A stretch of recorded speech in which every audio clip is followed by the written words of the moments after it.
우리 삶에 녹아있는 커피. 과연 괜찮은 걸까요?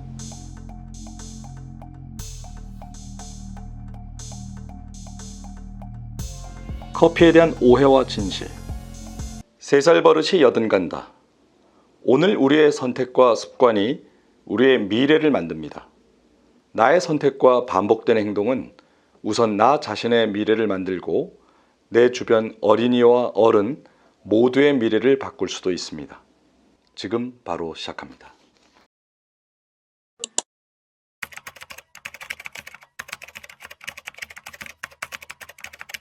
오늘 소개할 책은 안병수의 호르몬과 맛있는 것들의 비밀입니다. 안병수 식품 전문가는 제과 회사 간부로 근무하던 중 건강 문제로 고생하는 사람들을 보고서 16년간 근무한 회사를 그만두고 식생활 건강에 불철주야 노력하고 있습니다. 일러두기. 이 책은 안병수 식품 전문가가 독자 여러분의 이해를 돕기 위해 가전체 형식으로 글을 썼습니다. 가전체란 사물을 의인화하여 이야기를 전개하는 문학 형식입니다. 주인공은 우리 몸 안에 있는 한 호르몬입니다. 그 호르몬의 관점에서 이야기가 진행됩니다. 핵심 내용은 모두 과학에 기반을 두고 있습니다. 39장 위험한 믹스. 고당분, 고지방의 상징, 커피 믹스. 회사는 다 마찬가지겠습니다만 특히 식품회사에게는 신제품 전략이 중요합니다. 히트 상품 하나만 잘 개발하면 회사가 일취월장하죠. 반대로 이렇다 할 신제품을 내놓지 못하면 위기에 봉착합니다. 그래서 회사의 모든 조직이 히트 상품 개발에 목을 매게 됩니다. 그 중심에 있는 조직이 마케팅 부서죠. 오늘날 가공식품 회사에서 마케팅 부서의 힘은 실로 막강합니다. 마케팅 부서의 결정이 곧 법이라 할 수 있죠. 다른 부서는 마케팅 부서의 결정에 이의를 제기할 수 없습니다. 최고 경영자의 의중이 늘 마케팅 부서에 실리기 때문입니다. 유감스럽게도 이 현실이 가공식품의 정크화를 부추기는 원인이 되고 있습니다. 마케팅 담당자가 지향하는 최고의 목표는 무엇일까요? 잘 팔리는 제품 개발입니다. 히트 상품을 만들어 장수 브랜드로 키우는 것이 마케팅 담당자의 사명이자 꿈입니다. 그들은 값싸게, 맛있게를 좌우명처럼 암송합니다. 그들 머릿속에 소비자 건강에 대한 책임 의식이 들어설 틈은 없습니다. 이런 그들 나름의 영감이 결실을 맺은 것이 초코파이, 새우맛 스낵이죠. 콜라, 바나나맛 우유, 게맛살 따위일 수도 있고요. 이와 같은 효자 제품을 업계에서는 흔히 코어 브랜드라 부릅니다. 말 그대로 핵심 상표라는 뜻이지요. 코어 브랜드 제품은 회사를 살찌게 합니다. 그 회사들은 지금 굴지의 식품 대기업이 되어 있지요. 코어 브랜드 제품은 또한 소비자도 살찌게 합니다. 살찐 소비자는 그럼 위대한 인물이 되어 있을까요? 유감스럽게도 비만의 질곡에 빠져 있습니다. 그 사람 몸 안에 있는 저 같은 호르몬은 고통의 나날을 보내고 있고요. 코어 브랜드의 역설이죠. 이 역설을 방증할 법한 제품이 하나 있습니다. 식품 장르는 커피입니다. 한국을 단숨에 커피 대국으로 끌어올린 이 제품은 간편성을 최대 무기로 합니다. 값도 무척 싸고요. 간편하고 값싸면 인기를 끌 수밖에 없죠. 연간 매출액 1조 원 돌파. 태어난 지 반세기를 바라보는 오늘 이미 장수 브랜드가 된 이 제품은 이제 한국인의 생필품이 되었습니다. 명성에 걸맞게 대형 마트에서 최고 권좌에 올라있죠. 슈퍼나 편의점에서도 귀하신 몸으로 대접받았고요. 다름 아닌 커피 믹스입니다. 이 위대한 커피 제품의 고향은 한국입니다. 한국에서 태어나 성장했지요. 커피의 본고장인 서양에는 이런 커피 시장이 거의 없습니다. 한국인의 독특한 식문화를 대변하는 제품이라고 할 수 있죠. 비빔밥이 한국 음식을 대변하는 것처럼요. 그러고 보니 커피 믹스와 비빔밥은 서로 통하는 일면이 있네요. 여러 재료를 섞는다는 점에서 말이죠. 물론 소비자 건강 측면에서는 둘이 천지 차이지만요. 어떤 이는 커피 믹스를 현대판 숭늉이라고 하더군요.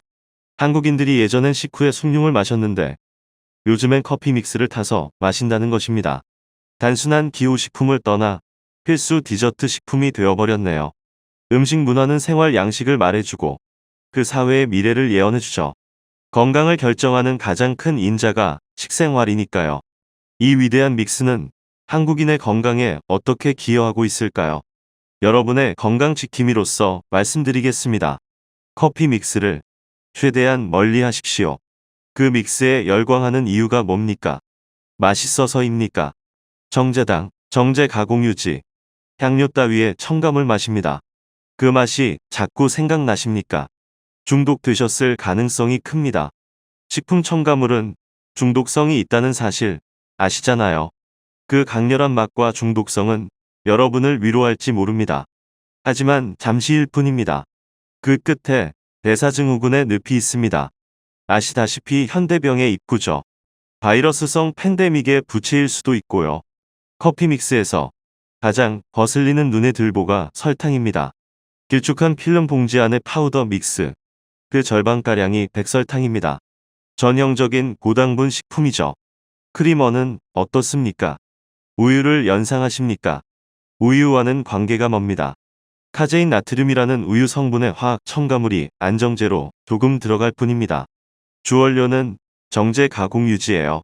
인공 경화유 또는 추출 정제유의 첨가물을 섞어 크림 가루처럼 만들었지요.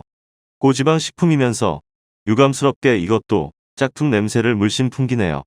핵심인 크림이 진짜가 아니잖아요. 짝퉁도 짝퉁이지만 더 주목해야 할 밑모습이 있습니다. 커피 믹스에 숨겨진 콘셉트가 고당분, 고지방이라는 점입니다. 뼈대가 정제당과 정제 가공유지잖아요. 정제 원료의 정점에 있는 이 두 녀석이 여러분 몸 안으로 동시에 밀려들면 횡포가 더욱 사나워집니다. 저 같은 호르몬은 쥐구멍을 찾아야 해요. 테러리스트 둘이 한꺼번에 덤벼드는 꼴이거든요. 제가 일을 제대로 하겠습니까? 대사증후군이 빠르게 진행됨은 물론 치매로도 이어질 수 있다는 연구가 있습니다. 그럼에도 여러분은 이 위대한 믹스를 여간해서 끊지 못하시죠. 이유가 있습니다. 마약성 진통제, 모르핀 아시잖아요. 고당분, 고지방 식품을 자주 먹으면 모르핀을 투여했을 때와 똑같은 약물 중독 현상이 나타난다는 연구에 답이 있습니다. 중독되신 것입니다. 식품 첨가물 중독의 연장선에서 이해하시면 되겠네요. 첨가물의 음험한 마각이 살짝 드러난 장면이죠. 앞에서 말씀드렸던 초코파이가 국민과자 제1호에 등극한 현실도, 오랜 기간 그 지존의 권좌를 유지하고 있는 비밀도 알고 보면 별것 아닙니다. 초코파이 역시 뼈대가 정제당과 정제 가공유지 아닙니까? 전형적인 고당분, 고지방 식품이지요. 어릴 때부터 이 과자를 입에 달고 자란 아이들, 10중 8구 중독되었다고 봐야 합니다. 안 먹으면 금단 현상도 오죠. 매장에서 날개 돋칠 수밖에요. 사실 커피에 대해서는 제가 할 말이 많답니다. 굳이 고당분, 고지방을 들먹이지 않더라도 말이죠. 저에겐 알쏭달쏭한 식품이 커피거든요. 먼저 카페인입니다. 아시다시피 커피를 상징하는 물질이죠. 저는 이 카페인과 그다지 친분을 쌓지 못했습니다. 워낙 까탈스러운 녀석이라서요. 툭하면 저의 발목을 잡고 시비를 건답니다. 저는 솔직히 이 녀석 생각만 하면 요즘 말로 멘붕 상태가 되곤 해요. 다행히 커피가 카페인만의 동무대는 아니죠. 다른 물질도 꽤 많습니다. 그 친구들은 대부분 저에게 우호적이랍니다. 그 가운데 으뜸이 폴리페놀 계통의 물질들이에요. 저는 이 친구들에게 진심으로 고맙게 생각합니다. 나쁜 무리들, 예컨대 활성산소 따위가 저를 공격할라 치면 앞장서서 막아주거든요. 미리 말씀드렸죠. 천연 항산화제라고 폴리페놀류가 대표적인 항산화 물질이에요. 이 친구들만 있으면 저는 마음 놓고 일에 몰두할 수 있지요. 비록 인스턴트라도 커피 자체에 대한 저의 인식은 그다지 나쁘지 않습니다. 여러분이 커피를 많이만 드시지 않는다면 저는 결코 반대하지 않아요. 하지만 그 짝퉁 믹스는 절대 반대입니다. 폴리페놀 같은 헌신적인 친구들이 이 믹스 커피에서는 거의 힘을 쓰지 못하거든요. 비장의 무기인 항산 화력이 식품 첨가물, 즉 정제당, 정제 가공 유지, 화학물질에 무참히 짓밟히기 때문입니다. 그렇다면 낙담하실 필요가 없겠네요. 역시 커피 믹스가 나쁜 것이 아니잖아요. 나쁜 것은 커피 믹스의 나쁜 물질들이잖아요. 크리머는 우유로 만든 진짜 크리머를 쓰자고요. 설탕은 비정제 설탕을 쓰고요. 화학물질들은 미련 없이 빼냅니다. 이렇게 만든 커피 믹스라면 제가 반대할 까닭이 없지요. 웰빙 커피가 마냥 멀리 있는 것만은 아닙니다. 다만 아무리 웰빙 커피라도 카페인에 민감한 분들은 자제하셔야겠지요.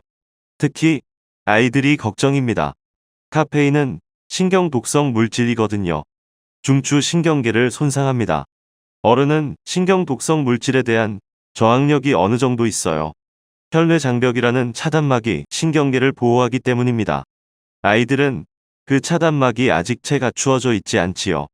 어린이나 학생이 커피를 마시면 안 되는 이유입니다. 현실은 쉽지 않네요. 커피만 피한다고 되는 것이 아니잖아요. 각종 음료, 유가공품, 과자 등등.